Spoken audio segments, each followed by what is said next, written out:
할렐루야. 당황하셨나요? 예. 저는 당황했어요.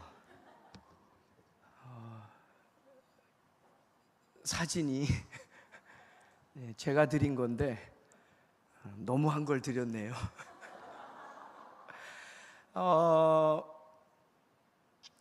갈릴리 찬양대요. 갈보리 아니고 갈릴리. 제가 이름에서 은혜 받았어요. 보통 교회 가면 갈보리 찬양대가 많아요. 근데 제가 앉아서 계속 생각한 거예요. 갈릴리? 우리 주님이 놀라운 일 행하신 장소지. 그 이름 높이 찬양하는 찬양대 되시길 바랍니다. 제가요, 부산교회 찬양대 중에 제일 잘하는 찬양대. 제가 부산에서는 말씀 처음 전합니다.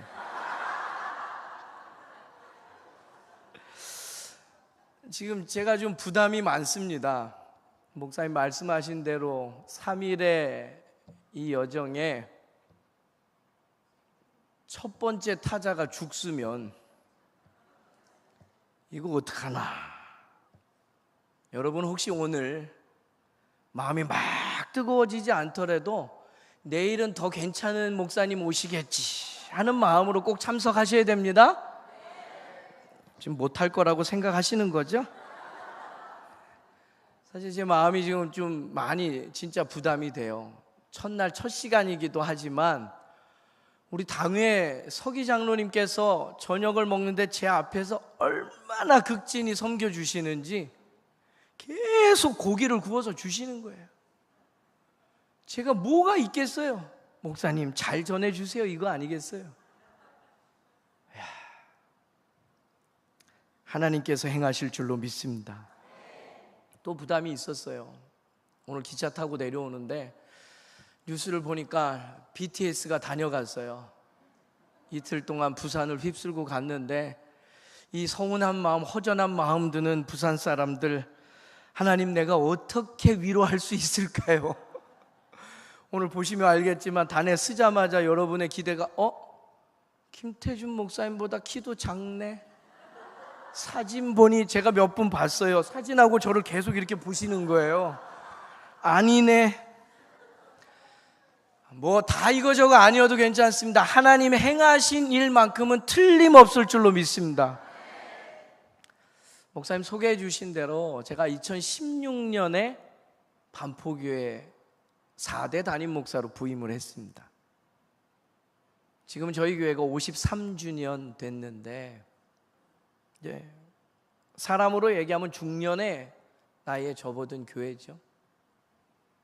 제가 부임하기 직전 해에 2015년에 교회에 큰 변화가 있었어요. 구반포 혹시 들어보셨습니까?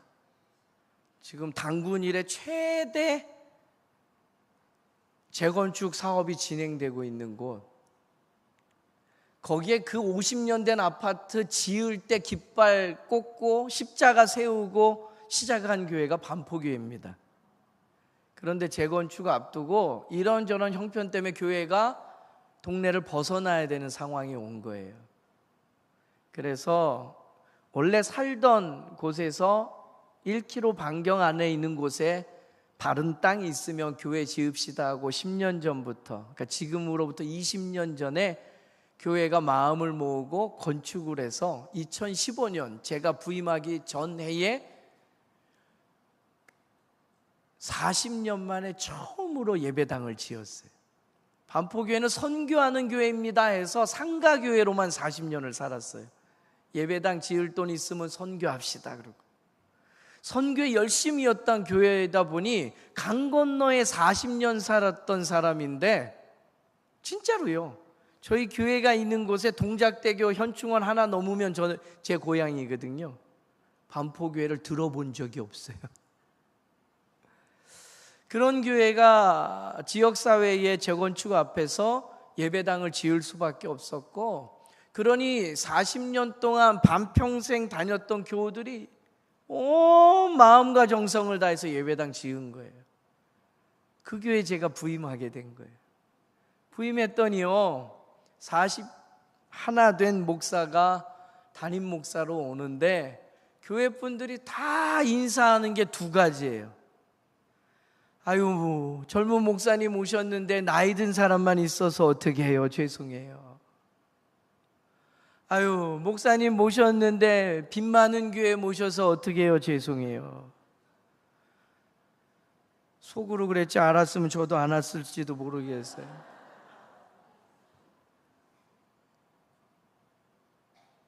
그렇게 부임했어요. 그러고 보니 목사님 소개해 주신 대로 43년 된 중년을 맞이한 교회인데 이런저런 이유로 교회의 젊은 세대는 다 떠나가고 65세 이상의 어른들만 교회 통계를 이렇게 정리해서 보니까 70%가 되더라고요. 교회 빚은 저는 감도 안 와요. 53억이 있더라고요. 저희 교회가 큰 교회 아니었습니다. 지금 우리 거성교회만큼만 모였으면 엄청나게 폭발적으로 일했을 것 같아요. 하나님 뭘 해야 되죠? 그런 마음이 들더라고요. 젊은 목사 세워놨으니 다음 세대 세워달라는 이야기인 것 같고, 어떻게 하면 이 일이 가능할까 고민하고 기도하고 교우들하고 마음을 모으고 목회를 시작했습니다. 그렇게 걸음을 걸어내기 시작했는데, 오늘 말씀의 제목이 사실은 저희 교회 10년 전 표였어요. 1년 동안의 교회 표가 다음 세대가 말하게 하라. 다음 세대를 향한 하나님 주신 마음 때문에. 근데 다음 세대는 없었어요. 그 얘기 해드리려고 그래요. 교회를 부임했더니요, 65세 이상 된 어르신 세대가 70%인데 65세는 사회에서는, 서울에서는 지하철 공짜로 타는 특혜를 누리거든요. 교회에서는 여전히 커피를 날라야 돼요. 젊은 세대예요.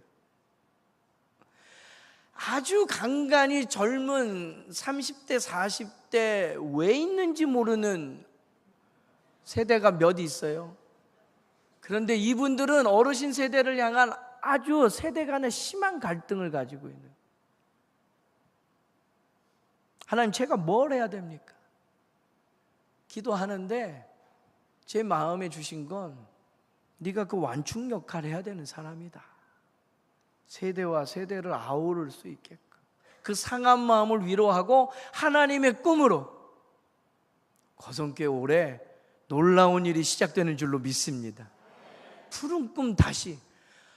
제가 김태주 목사님처럼 이런 시적인 표현을 가지고 갈 수 있는 사람이었으면 교회가 좀 더 빨리 깨고 일어나고 힘을 실었을 텐데.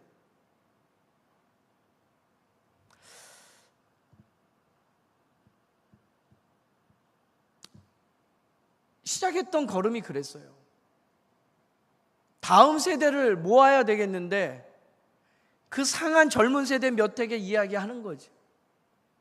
그 어르신 세대들이 본인들 세대를 생각했으면 저처럼 어린 담임 목사 안 모셨을 겁니다. 머리 희끗희끗하고 그래도 대화가 될 만한 목사님을 모셨겠죠. 여러분을 향한 마음이 있는데 젊은 세대에게 무엇을 어떻게 해줘야 될지 몰라서 그 일을 풀어달라고 담임 목사라도 젊은 목사 모신 거 아니겠습니까? 그렇게 마음을 좀 누그러뜨리고 대화를 시작하기 시작했어요.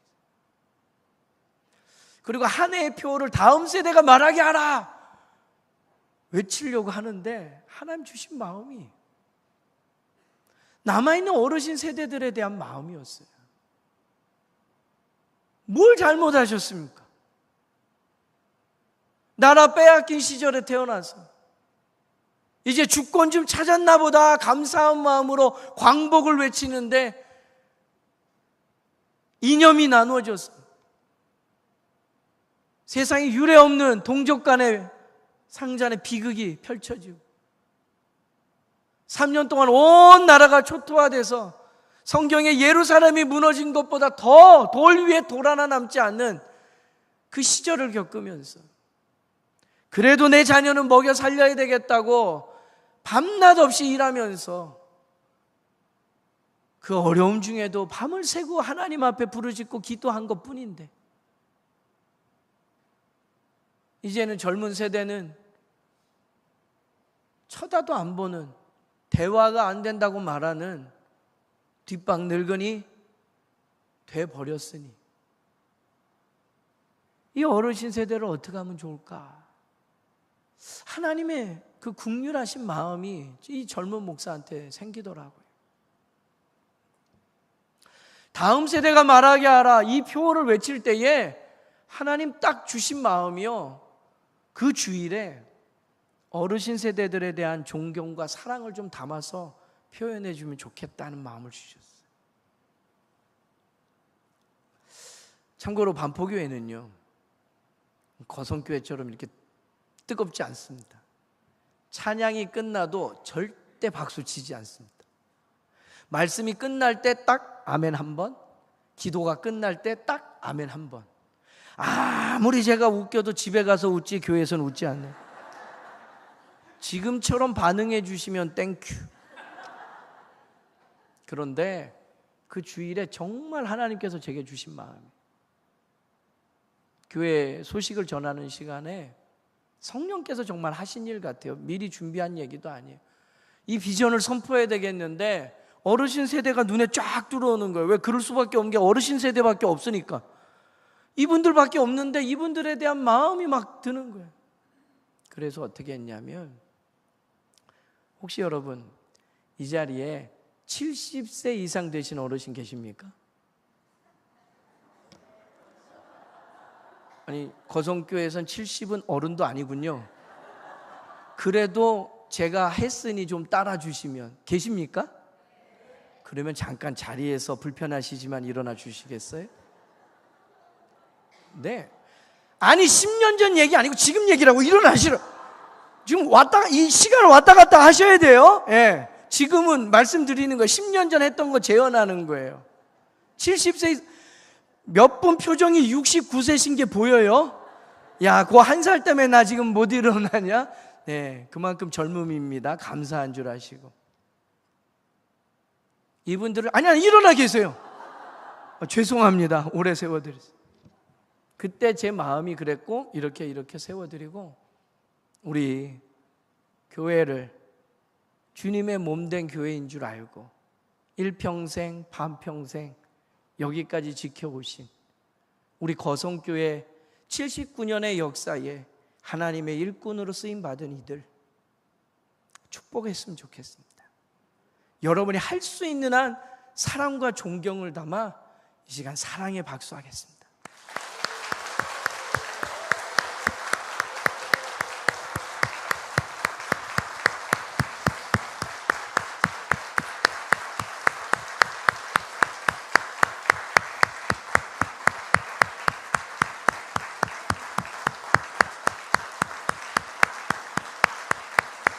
감사합니다. 사랑합니다. 축복합니다.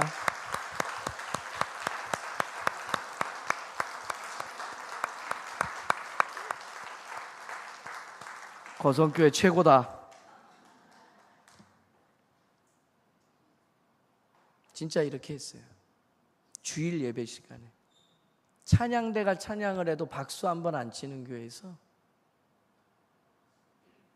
거성교회 정말 최고입니다.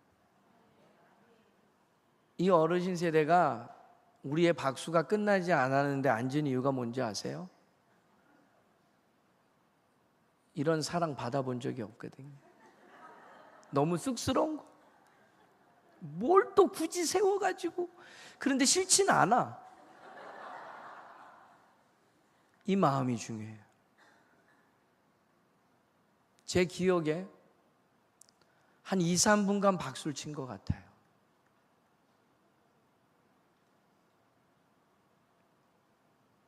누가 하자고 해서 되는 일 아닙니다. 근데 성령께서 그렇게 어르신 세대를 향한 마음을 주셔서 먼저는 그 인정함이 참 중요하다라는 걸 알려주셨어요. 우리가 놓치지 말아야 될 게 있어요. 우리 사회도 마찬가지입니다.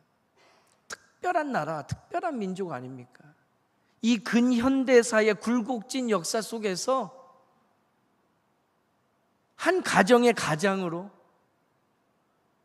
한 나라의 산업 일꾼으로, 그리고 주의 몸된 교회의 재직으로 살아왔다면 지금 그 모습 그대로도 하나님 앞에 섰을 때 우리 하나님께서 착하고 충성된 종아 잘하였노라, 그렇게 오늘 우리가 천군 천사를 대역하여 박수 쳐준 것처럼 그렇게 인정하고 여러분의 인생을 높이 예배로 받으실 줄로 믿습니다. 할렐루야. 그 일이 시작이었어요. 그리고 나니까 어르신 세대들이 마음을 모아주시더라고요. 내 일이 되는 거예요. 생각해 보세요. 다음 세대 여기서 아무리 외쳐봐야 지금 일어나신 어르신 세대의 자녀들도 다 컸어요. 지금 우리가 이야기하는 다음 세대는 학령기의 자녀에 대한 국한된 이야기가 아니라 내가 가진 은혜, 이 사랑, 이 복음, 누군가 이어받을 그 대상에 대한 이야기예요. 나이와 상관없이. 그러니 우리 안에는 천하지 않고는 견딜 수 없는 마음이 일어나야 되는 거예요. 오늘 이 밤에 말씀을 들으며 말씀을 받으며 기도하십시오. 하나님, 내 마음을 다시금 뜨겁게 하여 주옵소서. 새롭게 하여 주옵소서. 그래서 전하지 않고는 견딜 수 없는 마음으로 다시 오늘을 살 수 있도록 나를 통하여 영광받아 주옵소서. 거성교회를 통하여 하나님 영광받아 주옵소서. 오늘 통해서 거성교회가 새로워지고 푸른 꿈 다시 하나님의 영광을 위해 살아가는 놀라운 일들의 시작점이 될 줄로 믿습니다. 그리고 났더니요, 어느 안수 집사님 가정이 예배 후에 손을 잡고 오더라고요. 목사님, 지금은 시무장로님 되셨는데 딸 하나 아들 하나 데리고 왔어요. 딸내미 보면서 고3이에요. 목사님, 얘가 친구들 교회 가겠다고 계속 우기는데 제가 안수집사 돼서 너 아빠 봐서도 너 가면 안 된다. 담임 목사님 새로 오신다. 그러면 된다. 견뎌라, 버텨라. 그리고 얘를 잡아놨다는 거예요. 다른 교회 가서 다른 친구들과 같이 어울리고 싶고 좀 잘 준비된 교회에서 훈련도 받고 싶고, 근데 목사님, 내가 얘 잡아놨고 목사님 오셨으니 이제 됐죠? 라고 가족 소개를 하시더라고요. 그래서 제가 서연이를 데려다 놓고 얘기했어요.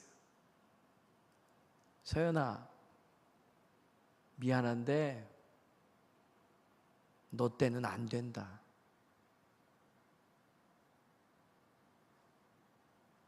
남의 집 얘기니까 놀라지도 않아요. 아니, 아버지가 막 데려와가지고 이제 담임 목사님 왔으니까 모든 게 다 될 것처럼 애를 꼬셨던 것들에 대해서 이제 본인은 책임 없다고 저한테 딱 넘기시는데, 아니, 담임 목사님 바뀌면 뭐가 다 하루아침에 바뀝니까? 거짓말 칠 수는 없잖아요. 제가 그 아이 데려다 놓고 그랬어요. 미안해, 너 때는 안 된다. 근데 서연아, 꼭 기억해라. 네가 하고 싶었던 거, 네가 서운하고 지금 마음 상한 거 꼭 기억하고, 네 후배들에게는 네가 하고 싶었던 환경과 꿈을 실현할 수 있도록 만들어주면 좋겠다. 목사님 할게, 너 같이 하자. 그리고 그 아이가 대학도 갔어요. 그리고 약속 지키면서 청소년부 교사로 헌신했어요. 그 10년째 저랑 같이 목회하는 거예요.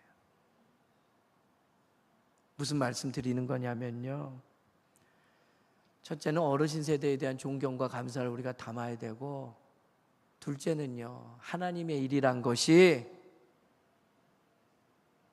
기적처럼 은혜로 바울처럼 꼬꾸라지고 그런 일도 있지만, 우리 하나님은 질서의 하나님이시고 우리 하나님은 시간 속에서 일하시는 분이에요.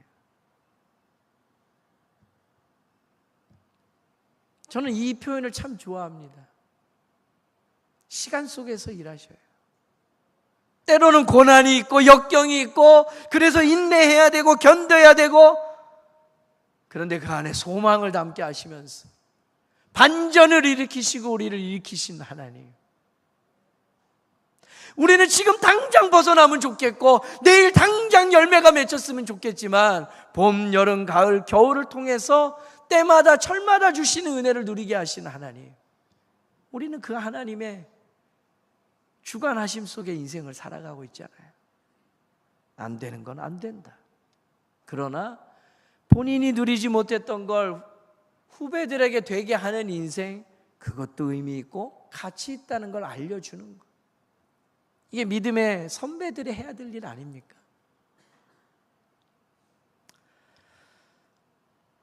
그 긴 시간 싸움 속에서 하나님께서 제가 부임했을 때쯤 반포교에 놀라운 일을 행하셨어요. 이건 설명해도 안 믿을 이야기여서 뉴스에 났던 걸 제가 확인시켜 드리려고 미리 영상을 하나 보내드렸는데, 혹시 같이 볼 수 있을까요? 1969년 당시 5살이었던 남자아이가 이웃 누나 손에 이끌려 집을 나섰다가 실종된 일이 있었습니다. 부모는 한시도 아들에 대한 기억과 생리별의 아픔을 잊지 않고 살아왔는데요. 50년 만에 경찰의 눈썰미 덕분에 모자가 상봉했습니다. 박현우 기자입니다. 1969년 당시 5살이었던 첫째 아들 원섭 씨는 장난감을 사주겠다는 이웃 누나 말에 속아 따라 나섰다 실종됐습니다. 이후 아들을 찾기 위해 전단지도 붙이고 혹시나 하는 마음에 불과 작년까지도 방송에 나가 사연을 알리기도 했습니다.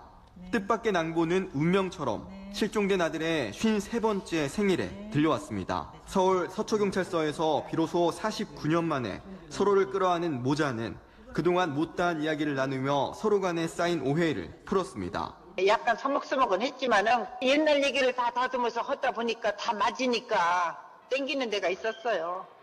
같은 피니까 땡기죠. 우리 아들이 맞아요.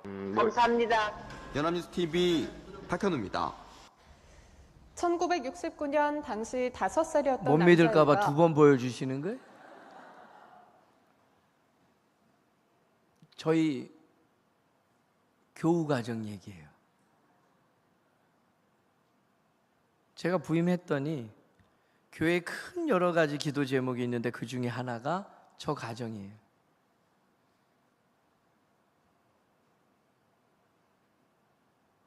아들을 잃어버렸어요. 얼마나 놀랄 일이에요.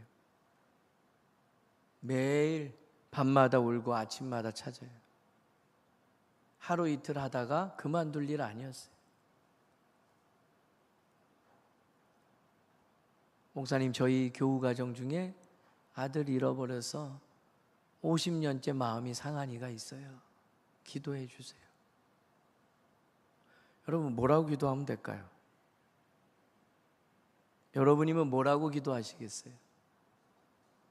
아들 찾아달라고 기도하실 수 있겠어요?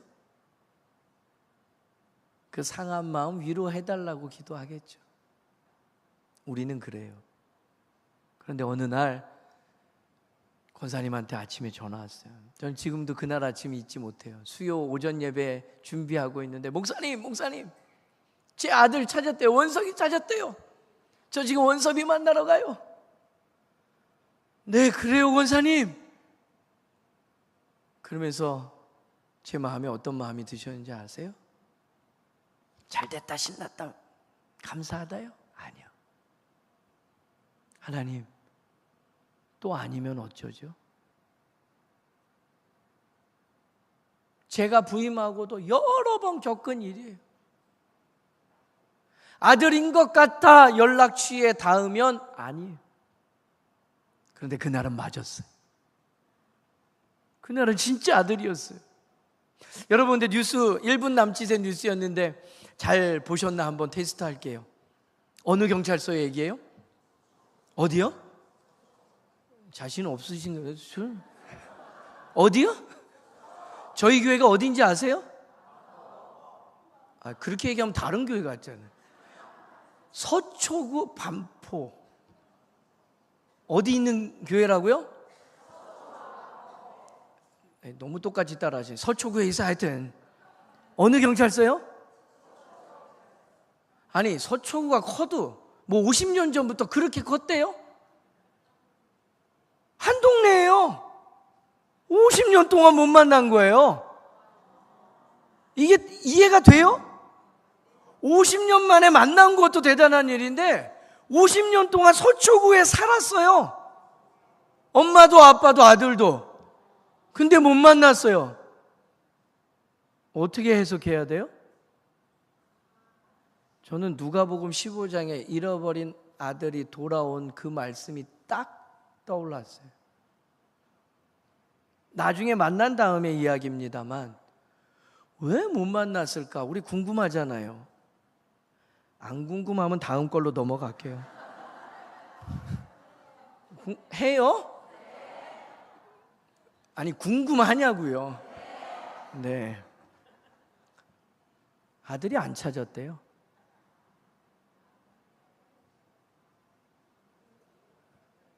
친부모 아닌 건 알았대요. 근데 부모가 날 버렸다 생각한 거예요. 부모는 매일 전단지 돌리고 매일 문 두드리면서 찾았는데 아들이 찾지 않았어요. 그리고 50년 세월이 지난 거예요. 그리고 양부모가 돌아가시고 세월이 많이 흐르니까 이제서야 내 친부모는 어땠을까? 살아 계실까? 생각이 들어서 서초경찰서에 DNA 의뢰. 그 다음날 바로 답이 나오죠. 부모는 이미 등록해놨으니까. 제가 이 일련의 한 상황을 보고 정말 깨달은 게 있어요. 아들이 돌이켜야 돼요. 하나님은 기다리시는 하나님인데 아들이 돌아와야 돼요. 아들이 돌아오기만 하면 거리가 아직도 먼데 뛰쳐나가서 그 아들을 끌어안고 뽀뽀하고 가락지 껴주고 신발 신겨주고 옷 멋들어지게 맞춰주는 게 부모예요.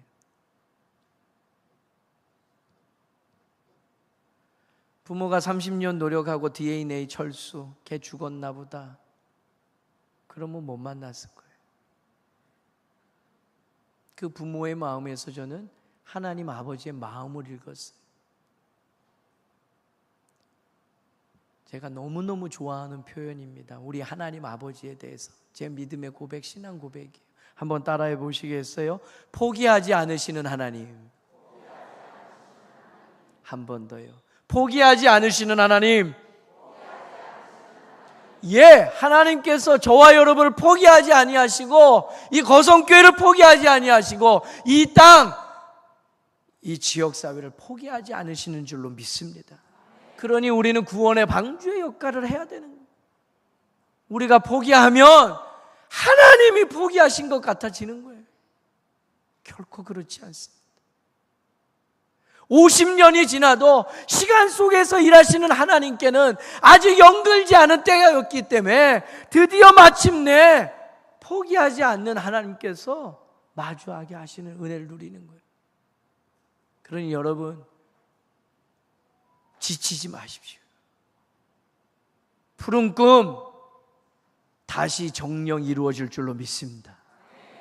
잠깐 외치는 구호로는 반짝하는 이벤트로는 될 수 없는 일이지만 우리 하나님께서 우리를 포기하지 않으셨기 때문에 이 놀라운 공동체에 주신 꿈이라면 이루어질 줄로 믿습니다. 열매 맺게 하실 줄로 믿습니다. 그거 바라보고 성령 안에서 한 꿈 꾸면서 나아가는 거성교회 되기를 간절히 소망합니다.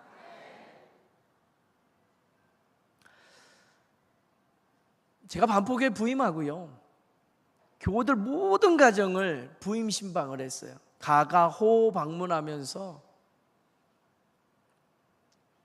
1년 동안에 부임 신방을 다 마칠 때쯤 되니까 한 가지 공통 분모를 찾아냈어요. 그게 뭐냐면 모든 가정이 자녀의 이야기로 끝나더라. 학령기에 자녀를 둔 가정은 뭐 당연한 거예요. 얘가 지금 몇 학년이고 뭘 해야 되는데 뭐가 부족하고 뭐가 하고 싶어 하고. 출가한 자녀를 둔 가정에도요, 가면 목사님 제게는요 몇남 몇녀의 아이가 있는데 몇째는 어디서 공부하고 뭐 하고 있고 어디 살고 있고 막 주저리 처음 듣는 얘기니까 호기심 있게 듣기도 하지만 제 관심사는 거기 없어요. 뭐 몇 평짜리 아파트 사고 무슨 직장에서 뭐 연봉이 얼마인 게 나랑 무슨 관계예요? 목사의 궁금증은 딱 하나예요. 그런데 권사님, 그 자제분 제가 교회에서 못 본 것 같아요. 몇 부 예배 드리죠? 그러면 다 목소리가 기어들어가요. 목사님 걔가요? 레파토리는 다 똑같아. 중고등학교 때까지 열심히 하고 조금 긴 애들은 대학 다닐 때까지 교사도 하고 찬양대도 하고, 그런데 이 녀석이 그냥 안 믿는 애 만나더니 반포교회가 싫다고 다른 교회로 가고. 여러분, 다른 교회 다니는 건 괜찮아요. 목사 입장에서 살짝 섭섭하지만 하나님 입장에서 이주머니나 똑같아. 근데 문제는 뭐예요? 어느 형편에 보니까 신앙의 자리에서 떨어져 나가고 멀어졌다라는 거예요. 저의 관심은 거기 있어요. 믿음의 영역에 있는가?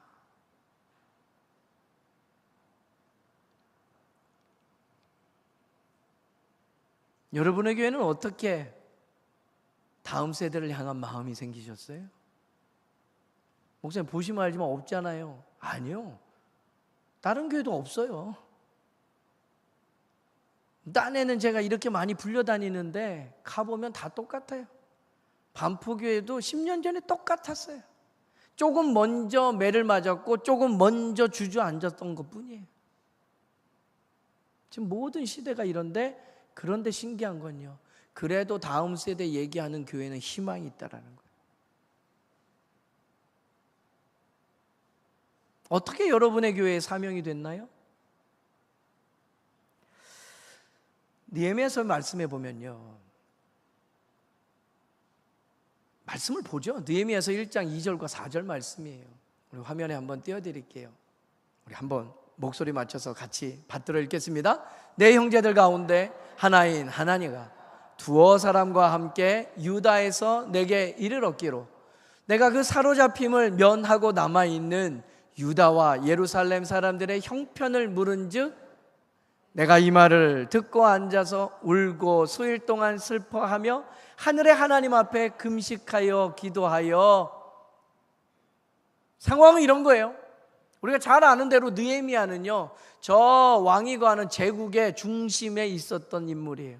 그런데 어느 날 고향 땅 예루살렘에 사람이 왔다는 소식을 들었어요. 그 인편에 좀 소식 좀 접하려고 불러드린 거죠. 어떠하더냐? 뭘 물어? 나라 빼앗기고 망했는데. 그랬더니 어떻게 해요? 성벽은 다 무너져 버리고 집들은 불타버리고 형편없다는 거예요. 뻔한 얘기인데 물었는데 어떻게 해요? 알고 있는 얘기인데 확인하는데 이상하게 눈물이 나더라는 거예요.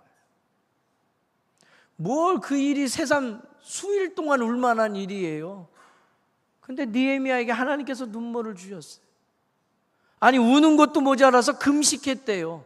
아니, 나라 빼앗긴 거 무너진 거 어제 오늘 일 아닌데 뭘 갑자기 금식을 해요? 그게 일의 시작이에요. 한번 따라해 보겠습니다. 관심과 눈물이 사명입니다. 느헤미야가 몰랐던 이야기 아니에요. 그런데 그날따라 가슴이 뛰는 거예요. 아파오기 시작하는 거예요. 내 일이 되는 거예요. 그리고 수일 동안 울다가 금식을 했다는 얘기는 뭐예요? 곡기를 끊었다는 거예요.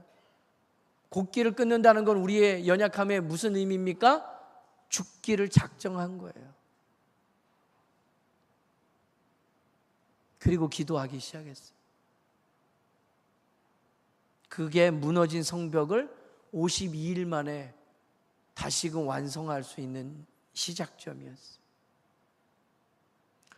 여러분, 교회를 이렇게 걸어가니다 보면 꼭 내 눈에 들어오는 것들이 있어요. 그죠? 꼭 왜 내 눈에만 보여줘? 쓰레기 떨어진 거. 왜 보여요? 내가 시력이 좋아요? 어렵게 얘기하지 마요. 왜 보여요? 따라해 보세요. 네가 주스라고. 네가 주스라고 하나님 보여주신 거예요. 근데 문제는 뭐예요? 내가 주스라고가 아니고 네가 주스라고가 되는 거예요. 왜 교회가 더럽고 청소가 안 돼 있고 주보가 나동댕이 쳐 있고 왜 누구의 눈에만 보여요? 그 사람 보고 치우라고. 그 관심이 사명이에요. 다음 세대가 없고 미래가 불투명한 교회, 한국교회 널렸습니다. 지금 우리 모두의 형편이에요. 그런데 그 다음 세대를 놓고 울며 기도하는 교회 몇 안 됩니다. 거성교회가 이 관심이 있다면, 이 눈물이 있다면 하나님께서 주신 사명인 줄로 믿습니다. 다시 일으켜야죠. 왜 여러분의 마음에 들어오고 여러분의 눈에 띈다고요? 여러분 보고 하라고요.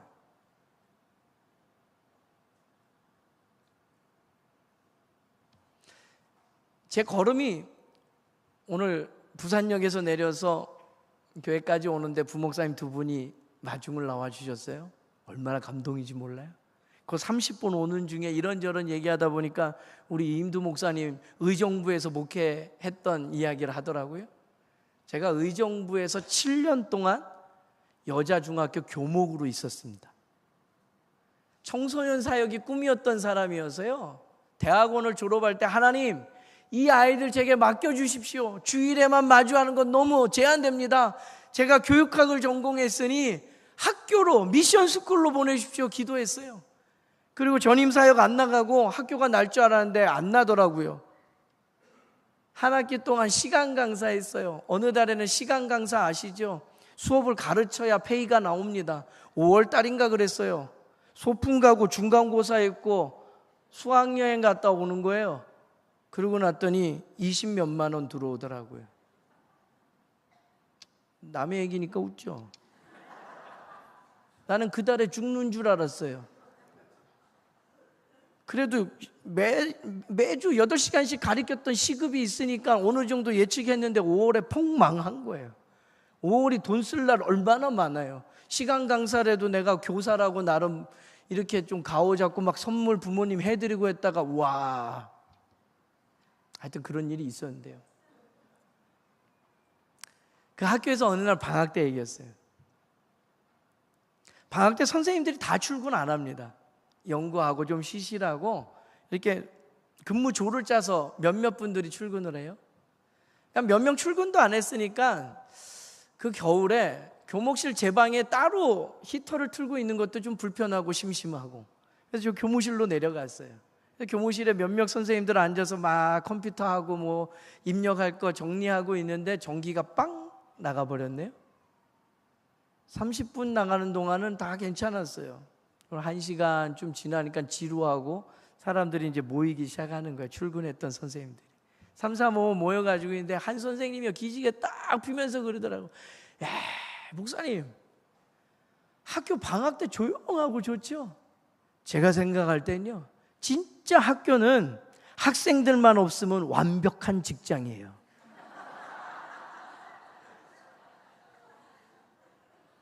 듣고 보니 그런 거예요. 같이 막 저도 여러분처럼 웃었어요. 그런데 뒤끝이 되게 안 좋더라고요. 학교가 뭐예요? 학생들 가르치는 거예요. 학생이 우선이에요. 그런데 학생이 없더니 완벽한 직장이 돼. 교회는 뭐예요? 예배하는 곳이. 우리 세대로 이 예배가 멈춰진다면 하나님 앞에 섰을 때 어떻게 하시겠습니까? 여러분 시대는 괜찮아요. 저도 괜찮아요. 김태준 목사님도 괜찮아요. 우리는 담임 됐으니 여러분과 저는 아니죠. 여러분과 김태준 목사님은 한 시절 풍미하고 믿음 지키며 잘 살고 천국 갈 겁니다. 천국 간데도 아멘도 없고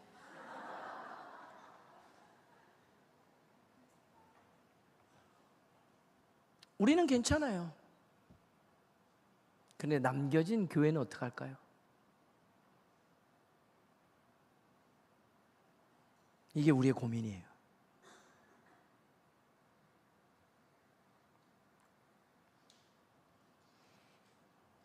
수가 아니라 사명입니다. 몇 명이냐의 문제가 아니에요.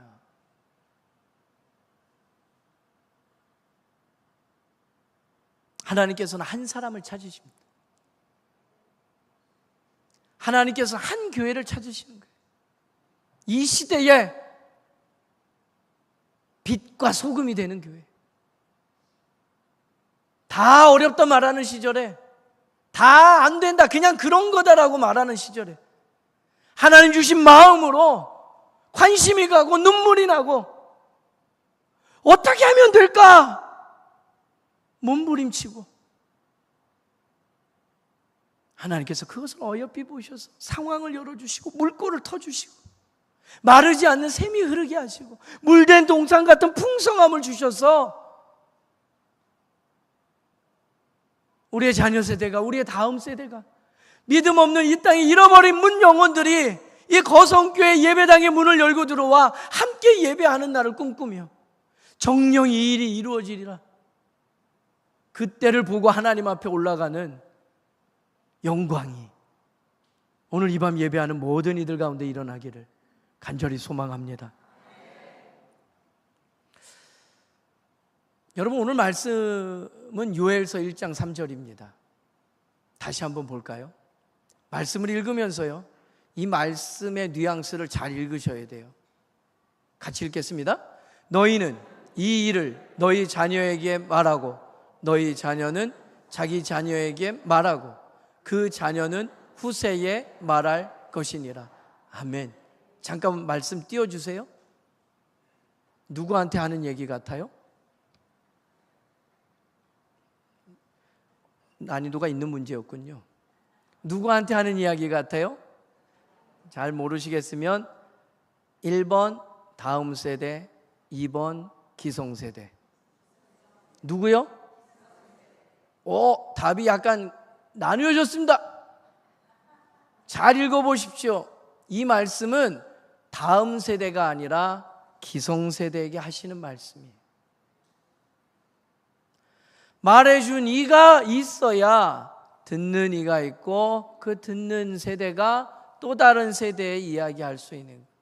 너희는 이 일을 너희 자녀에게 말하고 다음 세대가 말하게 하라. 착각하지 마십시오. 여러분, 우리의 세대를 향한 하나님의 음성이에요.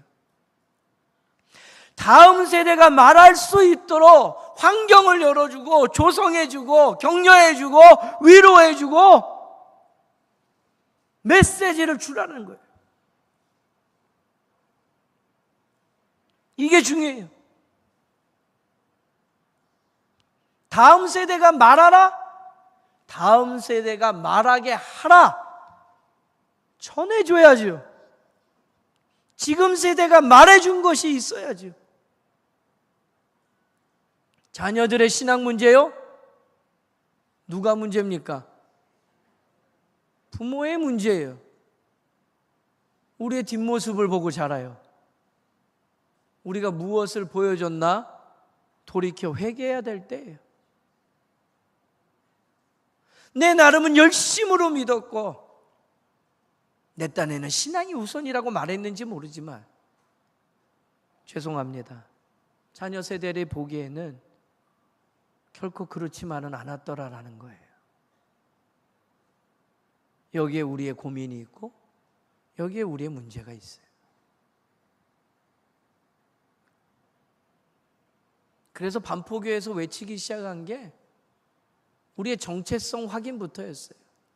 많이 이젠 들어보셨을 거예요. 저희 협동 목사님도 다녀가셨다면서요. 누구 이러시면 안 돼요. 신용섭 교수님. 네. 한번 따라해 보시겠어요? 부모는 가정의 신앙교사다. 우리가 지금까지 잘못됐던 건 뭐냐면 7, 80년대 한국교회의 부흥기를 거치면서 물론 부모 세대는 산업 현장에 바빴지요. 그러니까 신앙교육을 교회 학교에 맡겼어요. 일주일에 단 1시간. 부모는 열심으로 새벽도 깨우고 철야도 하고 구역 모임도 하고 저녁 예배도 드리고. 근데 아이들은 야, 너 예배 드렸으면 가서 공부해. 하루 24시간 7일을 곱하면 168시간 168분의 1 나머지 167시간이 하나님과 상관없는 삶. 그러니 그 아이들이 자라서 예배의 자리를 지킨다? 어불성설이죠. It's not enough. 충분하지 않습니다. 나머지 167시간에 가장 많이 보내는 장소와 관계, 부모. 그리고 가장 영향을 많이 받는 부모. 목사님 모르는 얘기 하지 마세요. 우리 아들이요, 내 얘기 안 들어요. 안 들어도 세상 사람 중에 제일 잘 듣는 게 부모 말이에요. 그만큼밖에 안 들어서 그렇지.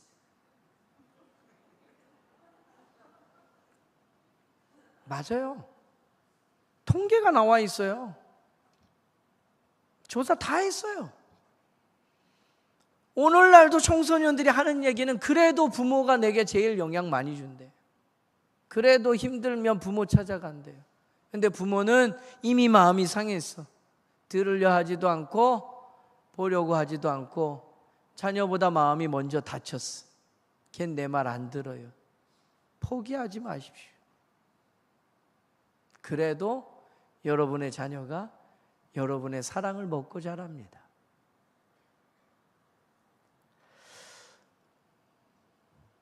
제가 부임했을 때 교회가 40년 만에 처음 예배당을 지었으니 얼마나 멋들어지게 졌어요. 온 교우들이 열과 성을 다해서 지었어요. 진짜 제가 나름 교육 전문가로 걸어왔다고 했는데 제가 반포교회 교회학교 교실을 보고 깜짝 놀랐어요.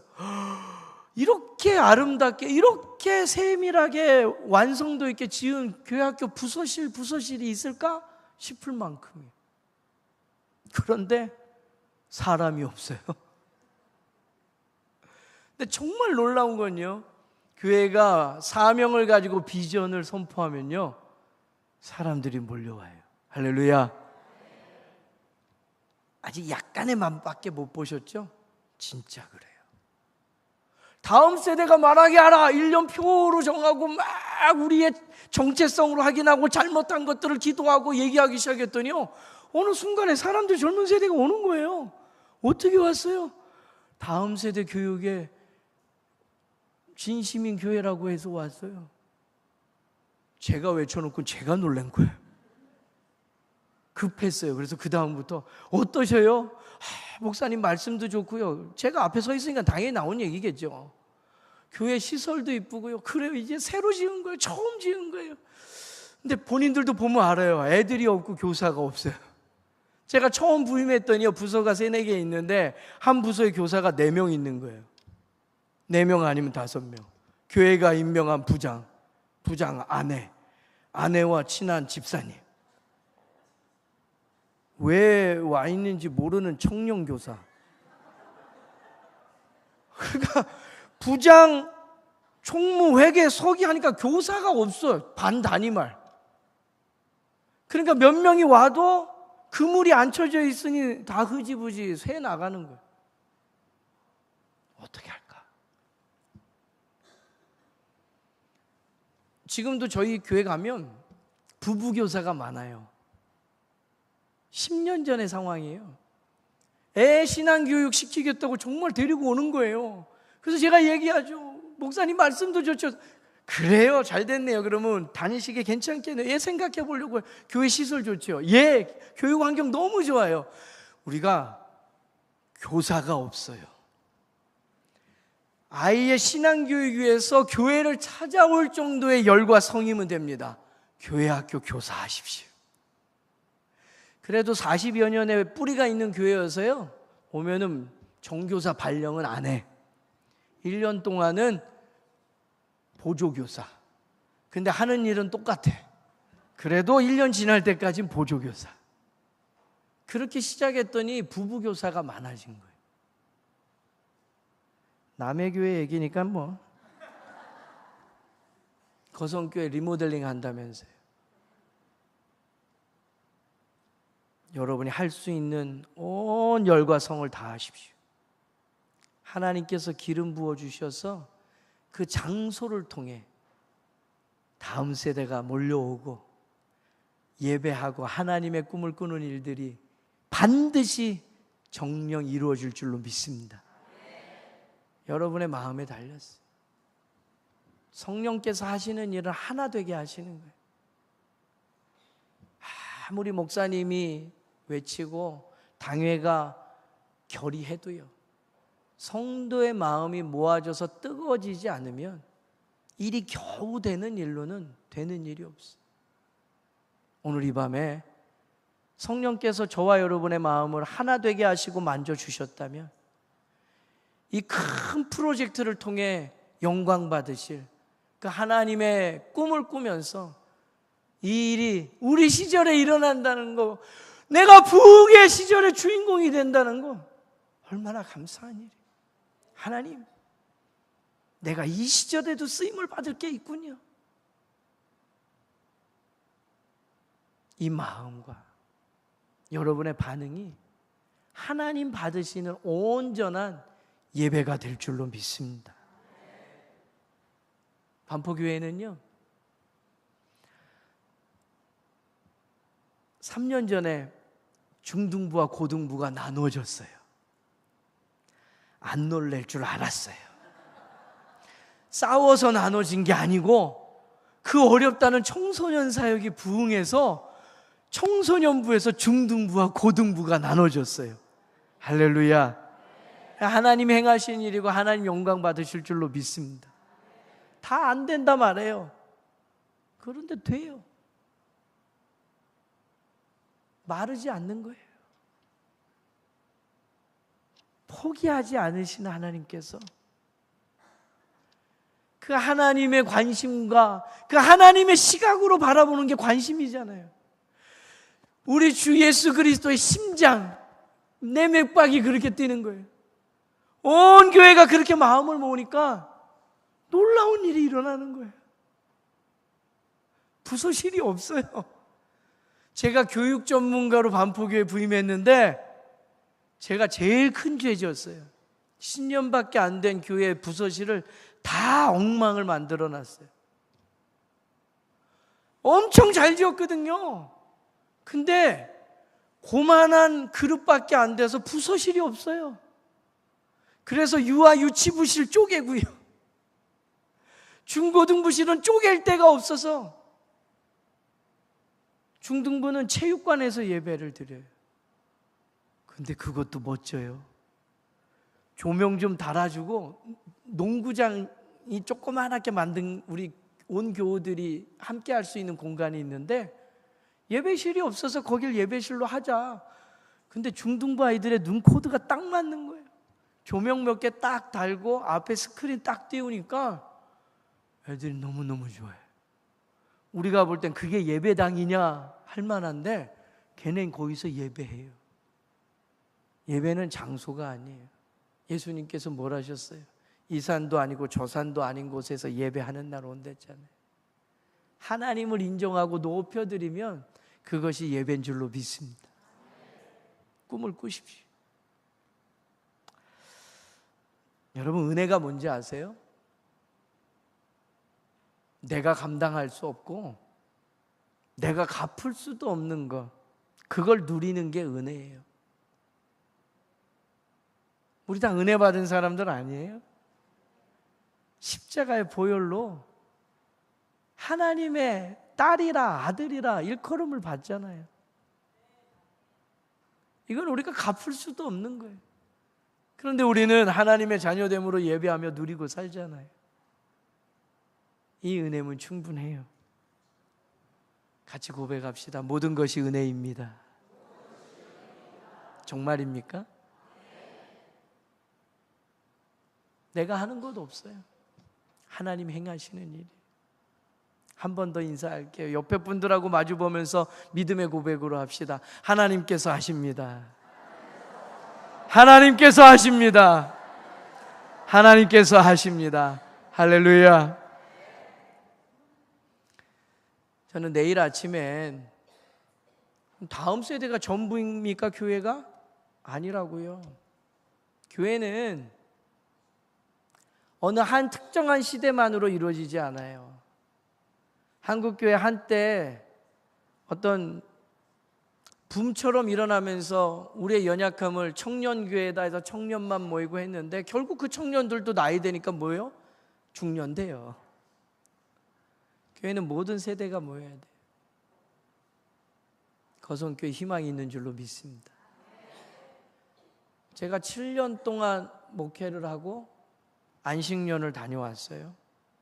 교회가 1년의 시간을 주셨는데 제가 어떻게 하다 보니까 제 인생의 걸음에 논문을 완성 못하고 유학길에서 돌아온 경험이 있거든요. 전 포기했어요. 담임 목사도 됐고 목회하면서 논문을 어떻게 했어? 했는데 우리 장로님들께서 목사님 안식년인데 못다한 논문 끝내고 오십시오. 우와, 다시 공부하라고 5학년 됐는데. 그래서 제가 그러면 8개월 주십시오. 1년은 제게 길고요. 논문을 쓰려니 6개월은 필요한 것 같습니다. 제가 정말 집중해서 해볼게요. 그리고 2달은 해외 선교지 돌면서 상황 좀 살피고 꿈꾸고 돌아오겠습니다. 감사하게도 논문도 완성했고, 그리고 돌아와서 보니까 이제는 다음 세대가 아니라 어르신 세대가 보이더라고요. 내일은 그 얘기 좀 풀어드릴 거예요. 새벽에 나오십시오. 이제 여러분들의 직접적인 얘기 들려드릴 거예요. 한 3년 전부터 하나님께서 제게 주신 마음이 어르신 세대에 대한 마음이었어요. 제 마음이 급해지더라고요. 10년 전에도 어르신들로 봤는데 10년 지난 지금 보니까 진짜 어르신들이 되었더라고요. 하나님, 어떻게 하면 지금 이렇게 연로하셔서 몸과 마음이 따르지 않아서 주저앉고 상한 마음의 이 어르신 세대를 격려하고 축복하고 다시금 하나님 부르실 때까지 사명의 사람으로 살게 할 수 있을까요? 3년 전부터 그 마음 주셔서 꿈꾸기 시작했어요. 그리고 구체적으로 하기 시작한 일들에 대한 이야기를 내일 새벽에 풀어가려고 합니다. 여러분이 오시는 건 기본. 오늘 아이고 저 사진 보니 저렇게 생긴 목사님이면 안 갈란다 하셨던 분들, 가서 보니 생각보다 멋들어지진 않아도 포근하단다, 아직 밤늦은 시간 아니니 가서서 전화하시고, 여러분에겐 2손이 있습니다. 오른손에 1명, 왼손에 1명 데리고 오셔서 우리 거성교회가 지금 현재에서 앞으로를 꿈꿀 때 어떻게 마음을 모아야 되는지 말씀 안에서 확인하며 그 걸음을 함께 걸어갈 수 있게 되기를 바랍니다. 마지막 오늘 밤에 한 가지 이 말씀 꼭 드리고 마치려고 해요. 히브리서 4장 2절의 말씀에 보게 되면 굉장히 중요한 이야기가 나와요. 어떤 사람들이 있었어요. 근데 누구는 은혜를 받고 누구는 은혜를 받지 못하는 거예요. 누구는 믿음으로 반응하는데 어떤 이는 그렇지 않아요. 여러분 떠올려 보세요. 누가복음 19장에 보면 10명의 나병 환자가 예수님을 찾아와서 고침을 받습니다. 그리고 제사장에게 보이라 했더니 죄송해요, 한 놈 돌아왔어요. 예수님 뭐라고 말씀하셔요? 나머지 9은 어디 있냐? 희한하죠. 똑같이 10명이 은혜를 받고 기적을 체험했는데 믿음으로 반응하여 감사한 사람 1명. 무슨 이야기냐면요, 저 히브리서 4장 2절 말씀이 핵심이에요. 한 목소리로 받들어 읽겠습니다. 그들과 같이 우리도 복음 전함을 받은 자이나 들은 바 그 말씀이 그들에게 유익하지 못한 것은 듣는 자가 믿음과 결부시키지 아니함이라. 빨간색 줄만 다시 한번, 듣는 자가 믿음과 결부시키지 아니함이라. 아멘. 여러분 당부의 말씀드립니다. 서울의 어느 교회 그래 네 잘났다, 아니요. 그거 자랑하려고 제가 이 먼 거리 달려올 이유가 뭡니까? 우리 하나님 자랑하는 거예요. 이 일이 믿음 안에서 이루어진 힘을 저는 증거하는 것이고, 이 선포된 말씀을 받고 마음에 새기는 여러분이 나와 상관없는 일이 아니라 거성교회를 향하신 오늘 이 시대의 하나님의 말씀으로 받으면 능히 푸른 꿈 다시 정령 이루어지리라. 하나님 아버지 감사합니다. 부족한 종을 통해서 일하시고 또 이 밤에도 거룩한 하나님의 말씀 전하게 하셨습니다. 땅에 떨어지지 않게 하옵소서. 옥토 같은 마음밭에 새겨지게 하옵소서. 내 믿음과 연결시키고 거성교회를 향한 하나님의 부르심으로 연결지어서 우리 하나님의 놀라운 꿈, 정령 거성교회의 사명이 되고 비전이 되고 내 꿈이 되어서 우리 주의 마음을 시원케 하는 일들로 이어지게 하옵소서. 우리의 시절에 열매 맺는 것까지 볼 수 있도록 하나님 아버지 역사하여 주옵소서. 예수님의 이름으로 기도드리옵나이다.